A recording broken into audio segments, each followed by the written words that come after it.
할렐루야.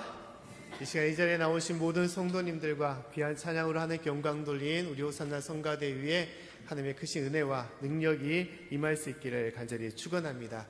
우리 찬양이 참으로 밝고 경쾌해서 주님께서 내 마음에 오시는 것이 참 설레고 참 기쁘다라는 느낌을 참으로 많이 받았습니다. 귀한 찬양을 준비하신 우리 성가대에 다시 한번 감사드리고, 우리의 모든 삶에도 하나님과 함께함을 통하여 매일매일 기쁘고 감사와 기쁨으로 살아갈 수 있는 저와 여러분의 삶이 되기를 간절히 축원합니다. 우리가 살아가면서 자기 자신에 대해서 여러 많은 생각을 할 때가 있습니다. 나는 누구일까? 나는 어떤 사람일까? 보통 그렇게 생각을 할 때 얘기하는 것이 자신의 위치나 신분, 자신의 고향, 성, 이름, 그런 것을 생각할 때가 있습니다. 특히 중요한 것이 이제 내 가정 가운데 위치를 우리가 볼 때가 있죠. 난 누구누구의 자녀고, 또한 누구누구의 남편이고, 누구누구의 아내다라고 얘기를 합니다. 또 중요한 것이 내가 누구의 부모다, 아버지와 어머니다라고 얘기를 하게 되는 것이죠. 우리 인생 속에서 누구의 부모가 된다는 것, 아버지가 되고 어머니가 된다는 것은 참으로 중요한 것이면서도 참으로 막중한 것입니다. 왜냐하면 그거 하는 것이 엄청난 책임을 가지고 있기 때문인 것이죠. 집안의 아버지로서, 어머니로서 가정을 책임진다는 것, 또한 자녀를 또한 양육한다는 것은 참으로 인생에 있어서 많은 어떤 짐이라고, 또한 무거운 책임이라고 할 수도 있을 것입니다. 근데 참 안타까운 것은 무엇이냐? 이러한 것을 내가 헌신하며 또 아버지로서 어머니로서 그 역할을 감당하며 살아왔는데도 나중에 자녀들에게 인정받지 못할 때, 아버지로서 어머니로서 자녀들에게 알아주지 못할 때, 그럴 때 그 마음이 참 쓸쓸하고 허전하며 또한 슬플 수밖에 없는 것이죠. 한 이런 이야기가 있습니다. 어떤 두 부부가 이제 두 부간의 갈등이 생겨가지고 이제 이혼 지경까지 이르는 가정 부부가 있었다는 것입니다. 남편의 사업 늦게 들어오고 또 술버릇도 있고 하다 보니까 아내가 더 이상 같이 살기 힘들다라고 얘기를 한 것이죠. 근데 이제 자녀가 있다 보니까 이혼을 할 수 없고 분명히 해결을 해야 되는데, 회복을 해야 되는데 어떻게 해야 될까? 그래서 이제 잠정적으로 별거를 이제 좀 헤어져 잠깐 떨어져 있는 걸로 하게 되었던 것입니다. 그리고 이제 자녀들에게 이제 선포를 한 것이죠. 부모 이제 구체적인 얘기는 하지 않고 이제 부모의 사정이 있어서 아빠가 좀 이제 일하는 곳으로 오랫동안 좀 가 있을 것이다라고 얘기를 한 것입니다. 그래서 이제 세 자녀 중에 막내 딸이 얘기하기를 엄마한테 그렇게 얘기한다는 거예요. 엄마, 그러면 우리 고양이 키워도 돼? 라고 얘기를 한 겁니다. 왜냐하면 아버지가 그렇게 반대를 해가지고 고양이를 못 키웠는데, 아버지가 잠시 떨어져 있는 동안에 고양이를 키우고 싶은 그런 마음으로 얘기를 한 것이죠. 그래서 이제 엄마가 그럼 그렇게 하자라고 이제 결정을 한 것입니다. 그러고 나서 이제 두 부부가 곰곰이 생각하기를 우리가 해결할 것이 아니니까 한번 상담소를 가서 사정을 얘기하고 어떻게 하면 좀 이것을 좀 근본적으로 고쳐나갈까 이렇게 한번 물어보자고 한 것입니다. 그러고 나서 이제 상담소로 갔더니 이제 그 상담사가 말하기를 잠깐 별거 하는 거, 떨어져 있는 것도 좋은 방법일 수 있지만 근본적인 해결은 될 수 없다. 한번 모여서 같이 힘들더라도 좀 같이 지내면서 서로의 깊은 마음들, 서로에 대한 생각과 마음을 서로가 이야기를 하고, 또한 그것을 들어주고 또 그것을 인정해 주는 것이 중요하다.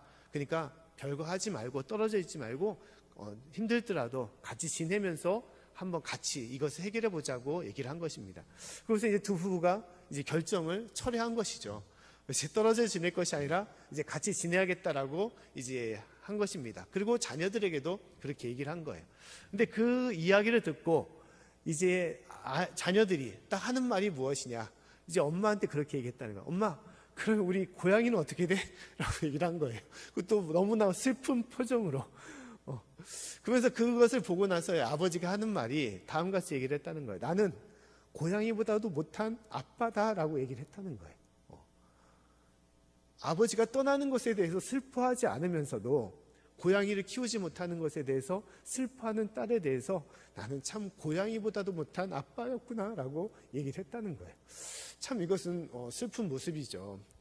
그 아버지가 여러 가지 잘못된 부족한 허물도 있겠지만, 그러나 그 가족을 사랑하고 그 가족을 위해서 헌신했던 것들이 많았는데도 불구하고 자녀들이 아버지의 빈 자리에 대해서 슬퍼하지 않고 또 인정하지 않는다는 것, 이것은 참 큰 아픔이다, 우리의 삶의 아픔이다라고 생각이 되는 것입니다.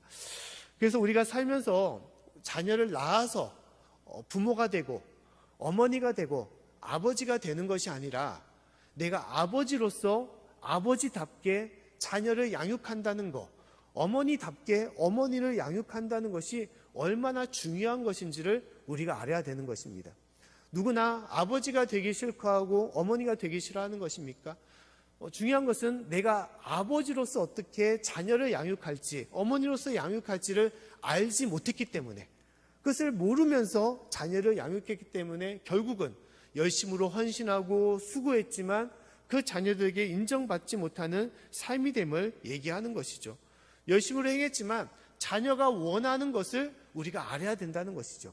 자녀가 원하는 아버지의 모습, 어머니의 모습을 알아야만이 참된 삶이 될 수 있음을 얘기하는 것입니다. 어렵고 힘들 때에는 그 자녀에게 먹여주고 키워주는 것도 큰 힘이 되었지만, 지금의 시대는 그렇지 않다는 것입니다.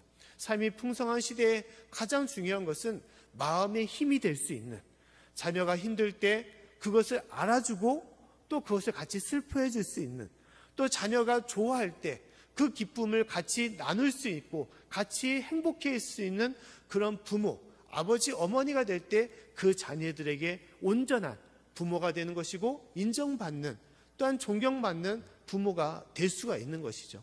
그렇기 때문에 우리가 부모가 된다는 것은 부모로서, 아버지로서, 어머니로서 어떠해야 되는지를 알아야만이, 그것을 내가 알고 행해야만이 참된 삶이 될 수 있음을 우리가 깨달아야 되는 것입니다. 그런 의미에서 오늘 말씀을 통하여 하나님은 부모로서 자녀를 어떻게 대해야 되고 어떠한 모습으로 서야 될지를 오늘 말씀을 하고 있는 것입니다. 그 말씀을 한번 같이 나눠보고자 합니다. 오늘 신명기 6장 4절부터 9절까지의 말씀에 하나님께서는 부모에게 다음같이 말씀을 하고 있습니다. 우리 말씀을 같이 한번 읽어보겠습니다. 자, 시작. 이스라엘아 들으라. 우리 하나님 여호와는 오직 하나님 여호와시니 너는 마음을 다하고 성품을 다하고 힘을 다하여 내 하나님 여호와를 사랑하라.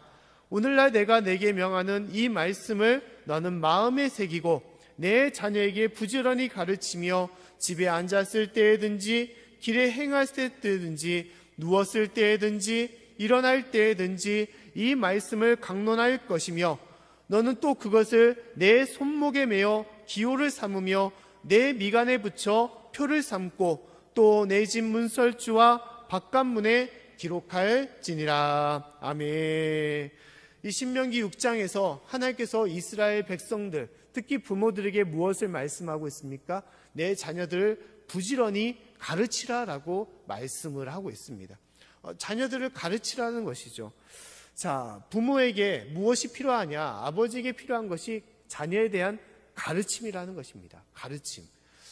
보통 우리가 가르침, 교육은 어떻게 생각합니까? 교육은 부모로서 굳이 그것까지 할 필요가 있겠어? 그것은 마땅히 학교에서 다 하는 것인데 라고 생각을 합니다. 학교에서 다 가르치고 그 가르침을 받아야 해서 좋은 사람이 되는 것이다 라고 우리가 생각을 하는 것이죠. 하지만 갈수록 학교에서의 가르침은 그런 어떤 자녀에 대한 온전한 가르침을 지니고 있지 못합니다. 갈수록 어떻게 합니까? 이제는 공부, 세상적인 지식에 대한 가르침, 성적에 대한 가르침으로 이제 한정짓게 되고 있는 것이죠. 보통 예전에 우리가 학부모 상담이라는 그런 것들을 많이 하지 않았습니까? 그럴 때 우리가 보통 선생님과 부모가 만나거나 전화를 하면서 구체적으로 하는 이야기가 뭡니까? 아이에 대한 성격, 또 아이가 어떻게 생활하고 있는지, 집에서든지 학교에서든지, 또 어떤 친구를 만나고 또 어떠한 모습을 갖고 있는지, 또 어떤 장래의 꿈과 희망이 무엇인지, 그런 이야기들을 부모와 선생님이 나눔을 통해서 그 아이를 바로 보고 또 어떻게 또한 서로 도울 것인지를 서로가 이야기를 하는 것이 바로 학부모 상담인 것이죠. 그런데 이제 요새는 어떻게 합니까? 요새는 성적에 관해서 이야기를 많이 하죠. 시험이 다 끝나면 이 성적을 가지고 이 아이가 어떠한 학과 또 어떤 학교에 들어갈 수가 있는지, 또한 그것을 또한 원하는 학과에 들어가기 위해서 어떻게 보강을 하고 행해야 될 건지, 이제 그런 이야기가 보통 학부모 상담의 얘기인 것입니다. 아이에 대한 근본적인 것들은 다 사라지고 오직 성적, 공부에 대한 것으로 한정이 되는 것이죠. 아이에게 가장 필요한 것, 자녀에게 가장 필요한 것은 교사입니다. 선생이 가장 필요한 것이죠. 아이가 어떻게 살아가야 될지 그 삶의 길을 알려줄 수 있는 것, 또 어떤 것이 참된 삶의 모습이고 행복한 삶인지를 바르게 보여줄 수 있는 선생, 그 선생이 있어야 되는데 그것을 찾아볼 수가 없다는 것입니다. 근데 하나님은 그것을 근본적으로 누가 하라고 말씀하시는 것입니까? 부모가, 아버지와 어머니가 하라고 말씀을 하고 있다는 것입니다. 그리고 그 말씀에서 가장 가르쳐야 될 가장 중요한 것은 무엇이냐? 바로 하나님의 말씀, 성경이다라고 얘기를 하고 있습니다. 할렐루야. 하나님의 말씀을 부모가 말씀을 알고 그것을 자녀에게 가르치라라고 얘기를 하고 있어요. 우리가 시간도 바쁘고 하는 일도 많은데 어떻게 자녀를 가르칠 수 있을까라고 생각을 하지만, 우리는 의식적이든 무의식적이든 자녀의 선생으로서, 교사로서 우리는 살아갈 수밖에 없습니다. 왜냐하면 내 모든 것들이 자녀가 보고 있기 때문에, 자녀의 거울로서 나의 가는 길을 통해서 자녀의 길을 먼저 우리가 알려주고 행하게 되는 것이죠. 그 때문에 부모로서 교사일 수밖에 없는 거예요. 그런데 우리는 그것을 교사인 것을 우리는 알면서도 어떠한 것을 가르쳐야 될지를 모르면서 우리는 살아갈 때가 많다는 것입니다. 근데 하나님은 말씀을 가르치라라고 얘기를 하고 있어요. 자, 하나님의 말씀, 굳이 하나님의 말씀까지 가르쳐야 되느냐? 왜냐하면 그것은 인생에서 가장 귀한 것이고 중요한 것이기 때문인 것입니다. 오직 성경을 통하여 하나님께서는 무엇을 알려주십니까? 하나님을 알려주십니다. 하나님의 말씀, 하나님의 생각과 뜻, 하나님의 마음을 우리 가운데 성경을 통해서 알려주시는 거예요. 세상에 여러 많은 책들이 있지만 그 어떤 책으로도 이 하나님의 뜻을 우리는 알 수가 없는 것입니다. 오직 성경을 통하여 이 인류에게, 우리에게 주시는 하나님의 말씀, 지금 이 순간에 무엇을 해야 될지를 말씀을 하나님께서는 알려주시는 것이죠. 또 인생에서 우리가 어떻게 살아야 될지, 어떠한 삶이 바른 삶이고 참된 삶이며, 또 어떻게 삶을 내가 행하여 나아갈지, 무엇을 바라보며 살아갈지를 하나님께서 말씀을 하고 있는 것입니다. 또 인간에 대해서, 우리의 삶의 모습에 대해서 하나님께서 성경을 통하여 밝히 알려주고 계시는 것이죠. 또 중요한 것이 무엇입니까? 누구나 겪어야 될 죽음에 대해서, 또한 죽음 이후에 있을 영원한 심판과 영원한 구원과 생명에 대해서 하나님께서는 말씀을 하고 있는 것입니다. 그 때문에 성경을 통하여 하나님께서는 진실로 모든 자녀들에게 하나님의 말씀과 뜻을 깨우치기를 원하고 그것을 밝히 알려주기를 원하는 것입니다. 그래서 오늘 말씀 신명기 6장의 말씀에서도 하나님께서는 그러한 것을 강조하고 있는 거예요. 특히 어떻게 말씀하고 있습니까? 문설주와 또한 이마와 머리에 하나님의 말씀을 붙여서 그 말씀 가운데 살아가라고 얘기를 하고 있는 것이죠. 지금도 이스라엘 백성들은 메주자, 테플린이라는 그런 것을 통해서 말씀의 생활화를 하고 있습니다.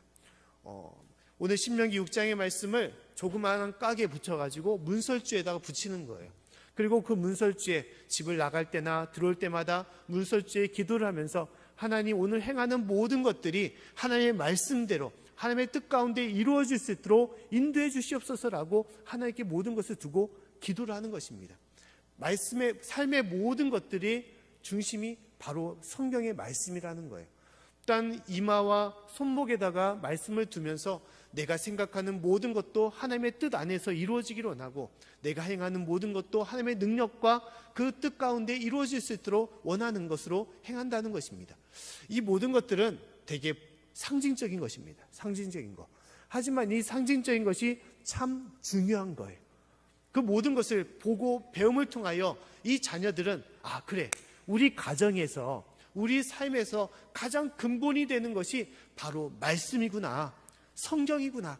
그들은 그런 깨달음을 느끼면서 살아간다는 거예요. 그리고 학교에서나 가정에서나 항상 부모와 선생을 통하여 이 성경의 말씀을 서로 배우고 나누며 서로가 같이 그것을 품고 살아간다는 것입니다. 이것이 이스라엘 백성들 자녀의 모습인 거예요.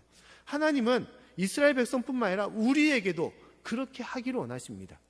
부모를 통하여 그 말씀을 자녀가 듣고 그 말씀을 새기기를 원하시는 거예요. 잠언 7장 1절과 3절 말씀에 하나님께서는 다음과 같이 말씀을 하고 있습니다. 우리 말씀을 같이 한번 읽어보겠습니다. 자, 시작. 내 아들아, 내 말을 지키며 내 명령을 내게 간직하라. 내 명령을 지켜서 살며 내 법을 내 눈동자처럼 지키라. 이것을 내 손가락에 매며 이것을 내 마음판에 새기라. 아멘. 하나님께서 말씀하기를 내 명령을, 하나님의 말씀을 간직하라라고 말씀을 하고 있습니다. 심지어 그것을 명령을, 말씀을 새기고 그 말씀을 지키며 살아가라고, 마음판에 새기라라고 얘기를 하고 있습니다. 이 모든 말씀을 그렇게 하라는 것은 우리 인생의 가장 중요한 것, 삶의 기준과 그 모든 것을 인도하시는 것이 하나님의 말씀이기 때문에 이렇게 행하시는 것입니다. 그래서 우리가 잘 알고 있는 시편 119편 105절의 말씀에 다음같이 말씀을 하고 있죠. 주의 말씀은 내 발의 등이요 내 길의 빛이니이다 라고 말씀을 하고 있습니다. 내가 살아가는 삶의 길에 있어서 주의 말씀이 나의 모든 것을 인도하시고 이끌어 주시기를 원하신다 라고 얘기를 하는 것이죠. 심지어 내 자녀들에게도. 그때 하나님께서는 이 말씀을 부모가 알고 그것을 가르치라라고 얘기를 하고 있습니다. 성경은 우리가 자주 대하는 것이지만 이 성경은 우리의 삶 가운데 역사할 때 우리의 모든 것을 바꿔놓고 우리를 하나님의 귀한 뜻으로 또한 주님의 귀한 은혜로서 우리 이끌어 갈 때가 많이 있는 것입니다. 이것은 성경에도 그렇게 증거하고 있고 또 우리의 역사 속에서도 그러한 증거들이 참 많이 있습니다. 간단한 예를 들면 영국의 역사를 보게 돼도 이 성경의 역사가 참 많습니다. 특히 17, 18세기에 영국은 어떤 시대냐? 산업혁명 시대라고 얘기를 하고 있죠. 기계, 기술의 발달을 통해서 이제 많은 부와 또한 재화와 재물을 형성할 때가 바로 이때였습니다. 그래서 이 산업혁명 때 큰 부자들이 많이 생기게 되었어요. 근데 반대로 이 산업혁명을 통해서 안타까운 것은 뭐냐? 빈부의 격차가 너무 심해서 가난한 자들이 또한 더불어 많아졌다는 것입니다. 심지어 먹을 것이 없어서 어린 아이들조차도 서너 살 되는 유치원생 같은 어린 아이들조차도 이제 공장에서 일을 하게 되었다는 거예요. 특히 어린 아이들이 했던 주된 일이 무엇이냐? 공장 굴뚝을 청소했던 것입니다. 왜냐하면 어른들은 들어가기 힘들기 때문에 어린 아이들이 그곳에 들어가서 그 더럽고 깜깜한 그곳에서 일을 하게 된 것이죠. 근데 그런 곳에서 낙상사에서 죽은 아이들이 참으로 많았다는 것입니다. 이때가 바로 17, 18세기 산업혁명 때였습니다. 근데 그것을 보고 참 안타까워했던 신앙의 사람들이 있었습니다. 특히 어린 아이들을 통해서 먹고 살기도 힘들고 심지어 그들이 배우는 것조차도 여유롭게 배우지 못하기 때문에 그들의 장래가 어떻게 되겠냐, 그들을 어떻게 해야 되겠는데 라는 안타까운 마음속에 있었던 것이죠. 그래서 몇몇 사람들이 그 아이들에게 무엇을 가르치기 시작했냐? 하나님의 말씀을 가르치기 시작했다는 거예요. 모이게 해서 그들을 먹일 뿐만 아니라 말씀을 가르쳐서 그들의 길을 인도했던 것입니다. 이것이 무엇이냐? 교회 학교의 처음 초기의 모습이었다는 것입니다. 이로 해서 교회 학교가 시작이 되었다는 거예요. 그래서 영국은 그렇게 힘들고 또한 가장 빈부격차가 심했던 그때를 딛고 일어나서 지금의 선진국으로서 변화되었던 민주국가로서 그들이 거듭나게 되었던 것입니다. 우리나라도 마찬가지죠. 선교사들이 이 땅에 들어와서 가장 행했던 것이 무엇입니까? 복음을 전하고 교회를 세우고 또한 더불어 했던 것이 바로 학교와 바로 병원이었습니다. 학교를 통해서 많은 신문물을 가르칠 뿐만 아니라 성경을 가르치게 되었어요. 그 속에서 많은 영향을 받았던 것이 바로 여성들이었습니다. 여자들이 이제 하나님의 말씀을 배우고 또한 학문을 배우면서 많은 깨우침을 얻었던 거예요. 당시에 조선시대 말에 모든 사회를 이끌어갔던 것은 양반들이었던 것이죠. 여러 지배층에 있었던 사람들이었습니다. 하지만 그 이후에 이런 하나님의 복음이 전하고 하나님의 성경이 보급되면서 여성들이 깨우침을 받았던 것이고 또한 서민들, 못 사는 이들조차도 변화되기 시작했던 거예요. 그 결과로 이루어졌던 것이 바로 3.1 운동이었습니다. 그리고 독립 여러 운동들이었어요. 자신의 주장을 하게 되었고, 이전에는 내가 배우지 못해서, 깨우침을 얻지 못해서 그냥 끌려갔던 인생들이었지만, 이제는 하나님의 말씀을 통하여 이 나라가, 이 민족이 어떻게 세워야 될지, 그 말씀을 어떻게 변화되었지를 강조하면서 이 나라의 독립을 위해서 그들이 헌신하며 수고하게 되었던 거예요. 이것이 우리나라의 역사고, 또 이후에도 60년대, 70년대, 80년대 통하여 말씀을 통하여 이 나라가 번영하고 부흥하게 되었던 것입니다. 말씀은 그래 주일날 한번 말씀 듣고 뭐 그렇지라고 그렇게 흘러보낼 수 있는 것이라고 생각할 수 있지만, 그러나 말씀을 우리가 새길 때, 이 말씀을 가지고 우리가 살아갈 때 나의 삶을 주님께서는 바꿔주시고, 심지어 우리의 자녀들의 앞길도 주님께서는 이끌어 주시는 것입니다. 그래서 하나님께서는 오늘 말씀을 통하여 부모로서, 어머니로서, 아버지로서 먼저 너희 자녀들에게 이 말씀, 하나님의 성경을 가르치라라고 우리에게 말씀하고 있는 것입니다. 사랑하는 성도 여러분, 진실로 하나님의 말씀을 듣고 그 말씀을 우리가 깨달을 뿐만 아니라 그 말씀을 또한 전할 수 있는 저와 여러분의 삶이 될 수 있기를 간절히 축원합니다. 그래서 우리가 오후 예배 때 우리가 성경 파노라마라는 성경 공부를 진행하고 있지 않습니까? 저는 참 이 시간이 귀한 시간이다라고 생각이 됩니다. 보통 우리가 뭐 수요 예배나 새벽 예배나 또한 이렇게 주일 예배나 말씀 한 구절을 가지고 그 말씀에 관해서 우리가 말씀을 나누고 있지 않습니까? 근데 전체적인 말씀, 이 성경에 대해서는 우리가 잘 모를 때가 있어요. 뭐 성경은 목회자만 아는 것이지, 뭐 신학생이나 또 신학자만 아는 것이지, 굳이 뭐 성도가 그렇게까지 알 필요가 있는가? 그러나 전체적인 것들을 알고 구절을 바라봐야 때만이 그 말씀의 진정한 것을 깨달을 수가 있는 거예요. 근데 우리는 단편적인 것들만 알고 지내다 보면 잘못된 길로, 잘못된 복음으로, 잘못된 삶으로 나아갈 때가 많은 것이고, 진실로 그 말씀대로 살아가지 못할 때가 있습니다. 심지어 내 자녀들에게도 성경을 좀 알려줄 수 있는 그런 부모가 되지 못할 때가 있어요. 성경의 이러한 인물들, 또한 이러한 시대를 내가 조그맣게라도 설명하면서 그 아이들에게 말씀을 풀어줄 필요가 있는데 그것을 못할 수가 있는 것이죠. 그냥 주일을 한번 덮어놓고 주간을 살다가 그냥 펼쳐놓는 그런 삶으로 살아갈 때가 있다는 것이죠. 하나님께서는 우리에게 주신 가장 귀한 이 하나님의 말씀, 인생의 가장 귀한 것을 담은 이 말씀을 우리가 듣고 그 말씀을 우리가 깨달으며 말씀대로 살기로 하고, 심지어 자녀들에게도 그것을 가르칠 수 있는 부모가 되기를 원하신다는 것입니다. 사랑하는 성도 여러분, 우리의 삶의 여러 모습 속에서 이 말씀을 우리가 알고 또한 성경의 모임을 통하여 그 말씀을 또한 잘 깨달을 수 있는 귀한 삶이 될 수 있기를 간절히 축원합니다. 또한 두 번째로 하나님께서 우리에게 말씀하기를 가르치는 것, 그것이 어떠한 것인지를 우리에게 얘기를 하고 있습니다. 가르친다는 것은 학문과 지식을 체계적으로 공부시킨다는 것이 아니라는 거예요. 중요한 것은 부모의 자녀의 교육은 무엇이냐? 그것은 삶이라는 것입니다. 삶. 현란한 지식을 가지고 성경을 가르친다, 또 세상의 지식을 자녀들에게 가르친다, 그것은 아니라는 것이죠. 뭐 얼만큼 우리가 그러한 지식을 가지고 있겠습니까? 중요한 것은 우리의 삶이라는 거예요. 우리가 어떻게 살아가느냐, 그 삶의 모습을 보고 자녀들은 그 길을 따라간다는 것입니다. 특히 중요한 것은 신앙의 길인 것이죠. 부모의 신앙의 삶을 통하여 그 자녀도 따라가는 것이죠. 그렇기 때문에 우리가 부모로서 어떠한 신앙의 모습을 행하느냐가 중요한 것입니다. 이스라엘 백성들은 자녀들에게 교육할 때 그렇게 그게 크게 어려운 것이 아니었습니다. 왜냐하면 그 모든 성경의 것들이 이스라엘 역사고 또한 부모 자신들의 선대의 역사였기 때문에 우리 할아버지는 또 우리 아버지는 이렇게 살아왔음을 고백하는 거였습니다. 너희 아브라함, 또 이삭과 야곱, 또 다윗, 또 여러 많은 인물들, 성경의 인물들, 신앙의 인물들이, 우리 선진들이 그렇게 살아왔다, 그 이야기를 자녀들에게 알려주는 거예요. 우리의 삶도 마찬가지죠. 우리가 신앙의 성경의 말씀을 풀어준다는 것은 무엇입니까? 신앙의 인물들의 이야기를 해주는 것이죠.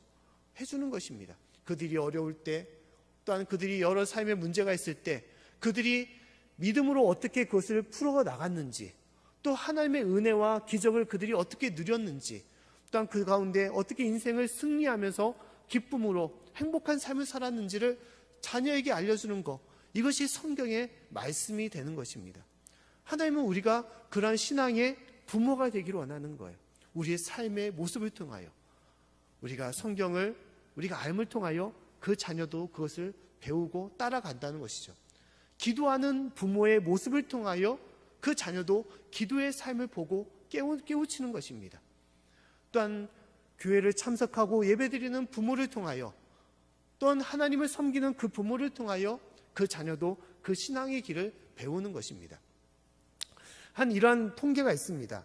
어떤 부모를 두고 그 신앙의 그 자녀들의 신앙의 모습을 이제 파악하는 그런 설문을 하게 되었는데, 이제 대부분 그 자녀들이 교회를 이제 성장한 후에 어떻게 출석하고 있는가, 그것을 바라봤을 때 이제 부모가 둘 다 교회를 다니지 않으면 대부분의 자녀들도 교회를 다니지 않는다는 거야. 한 6% 정도, 6%의 자녀들이 교회를 거의 참석하지 않는다는 거예요. 6%만이 그들이 이제 우연찮게 교회를 알고 섬기게 된다는 것이죠. 그리고 이제 어머니만 교회를 다니고 아버지는 안 다니는 그런 가정에서 자란 자녀들은 어떻게 되냐? 16%가 교회를 다니게 된다는 것입니다. 어릴 때부터 다녔지만 그것이 신앙의 끈을 계속 이어나가서 성인이 돼도 교회를 다니는 자녀는 16%밖에 되지 않는다는 거예요. 근데 아버지만 교회를 다니는 가정은 어떻게 되냐? 그 자녀들은 72% 정도가 성인이 돼도 교회를 다니고 있다는 것입니다. 이것은 무엇을 말하냐? 아버지의 역할이 참으로 크다, 부모의 역할이 크다는 것을 말하는 거예요. 부모의 신앙을 통하여 자녀들이 끝까지 하나님을 믿고 따를 수 있음을 얘기한다는 것입니다. 하나님께서는 우리에게 그와 같은 것을 말하는 것이죠. 예수님도 우리에게 가르침을 줬습니다. 그 가르침의 가장 중요한 것은 바로 삶이었죠. 제자들에게 여러 많은 가르침 중에서 진실로 하나님의 말씀을 선포하고 그 말씀대로 행함을 통하여 그 제자들에게 많은 가르침을 줬습니다. 그 중에 가장 귀하고 특별한 가르침은 무엇이었냐? 십자가의 사랑이었죠. 십자가의 사랑이었습니다. 자신을 버림을 통하여 인류의 모든 것을 구원하고자 했던 예수님의 그 사랑, 그 가르침을 통하여 그 제자들은 어떻게 했습니까? 모든 제자들이 다 십자가의 사랑, 그 순교의 길로 다 나아간 거예요. 모든 이들을 구원하기 위하여 자신을 버리면서까지 복음을 전하다 살았던 제자들이 되었던 것입니다. 삶의 가장 중요한 것은 삶의 본이 되는 것이에요. 하나님은 부모로서 이러한 본을 가지고 자녀를 가르치고 섬기라라고 말씀을 하고 있는 것입니다.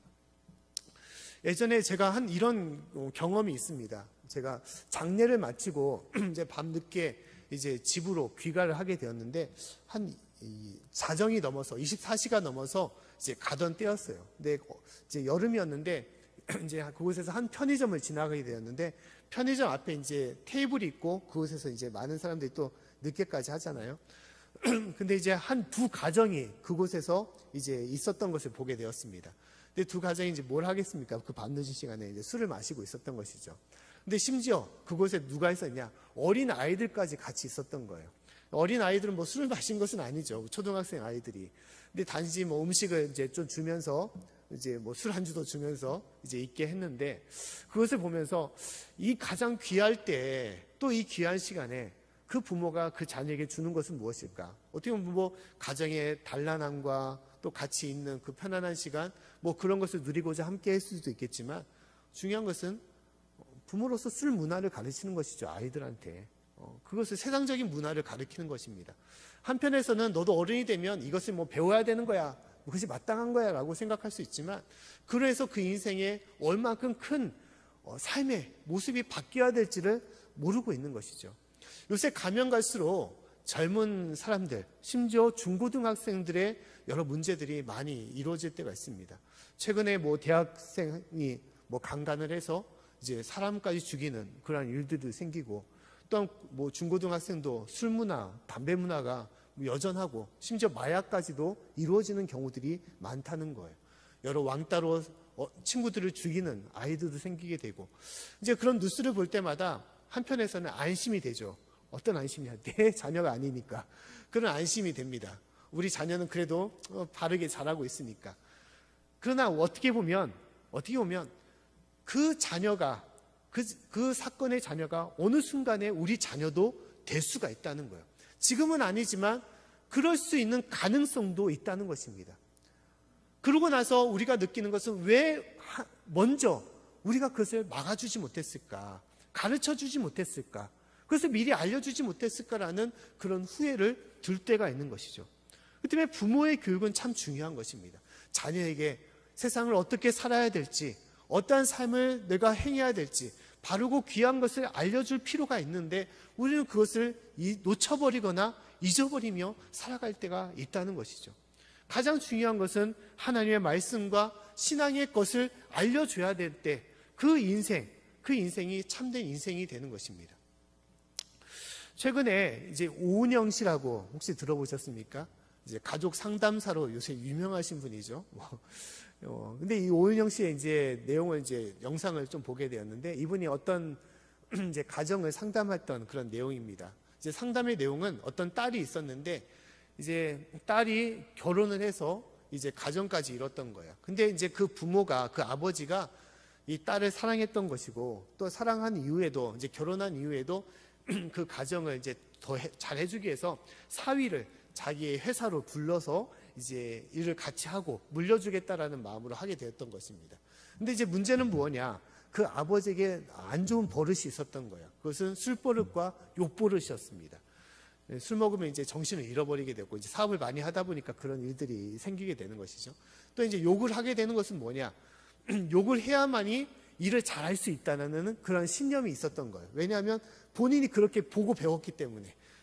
어렸을 때부터 이제 보고 배웠던 것이 뭐냐? 욕을 해야만이 긴장을 하게 되는 것이고, 그래서 더 열심으로 행하는 것이기 때문에 직원들에게도 그렇게 하고, 심지어 누구에게 하냐? 사위에게도 그렇게 했다는 거예요. 그러니까 3년 동안 참고 참다 못해서 이제 그 딸과 사위가 그 아버지의 품에서 나가게 되었습니다. 그리고 이제 나가다가 또 어렵고 힘들다 보니까 다시 부르게 된 거예요. 그런데도 불구하고 아버지는 그것을 알지 못하고 여전히 그렇게 행하게 되고 그 고통 속에서 이제 상담을 요청하게 된 것이죠. 이제 이 오은영 박사가 얘기하기를 우리가 아버지의 마음을 이해할 필요가 있다라고 얘기를 해요. 뭐 그것이 뭐 정상적인 가정은 아니고 그런 가정이 흔치는 않지만 그런 아버지도 있음을 이해해야 된다. 왜냐하면 그 아버지도 그렇게 자라왔기 때문에. 그리고 중요한 것은 아버지가 그 딸을 미워해서 그 가정을 싫어해서 그렇게 하는 것이 아니라 사랑하기 때문에 그렇게 한다는 거예요. 사랑하는 방식을 그렇게 전하고 있다는 것입니다. 문제는 뭐냐? 그 방식이 잘못된 것인지를 모르고 있다는 것이죠. 근데 우리도 그렇게 살아가는 경우들이 너무너무 많다는 거예요. 자녀를 사랑하고 가정을 책임지고 가정을 위해서 이루 말할 것도 없이 많은 것을 부으지만 내가 아버지로서 자녀에게 어떻게 행해야 될지 또 자녀를 사랑하는데 그 자녀를 사랑하는 것을 어떻게 부어주고 어떻게 가르쳐야 될지를 알지 못하기 때문에 우리는 그러한 일을 행한다는 것입니다. 결국은 어떻게 됩니까?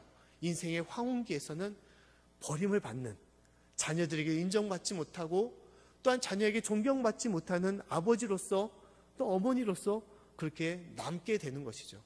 아무리 모든 것을 헌신하며 살아왔지만 결국 인생에서 가장 귀한 자녀들에게 인정받지 못하는 부모가 되는 거예요.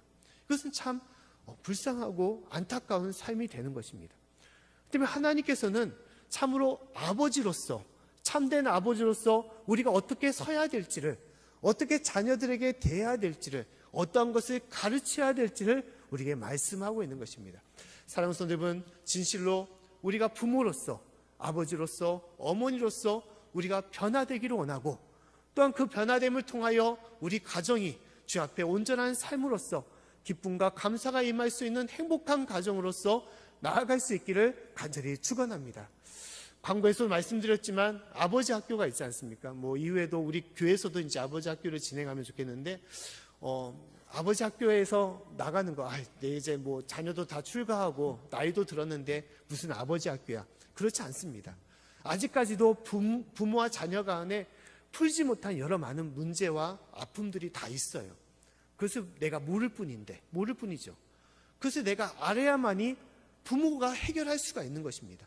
자녀가 해결할 수 있는 것이 아니라는 거예요. 부모와 자녀가의 관계는 부모가 먼저 나서고 먼저 고백하고 그것을 알 때만이 이루어질 수가 있는 것입니다. 그래서 우리가 연세가 있으시더라도 아버지 학교 하면 좋겠다라고 생각이 되고, 또한 그런 면에서 진실로 우리 가정에 참된 아버지로서, 어머니로서, 또한 부모로서 세움받을 수 있는 저와 여러분의 삶이 되기를 간절히 축원합니다.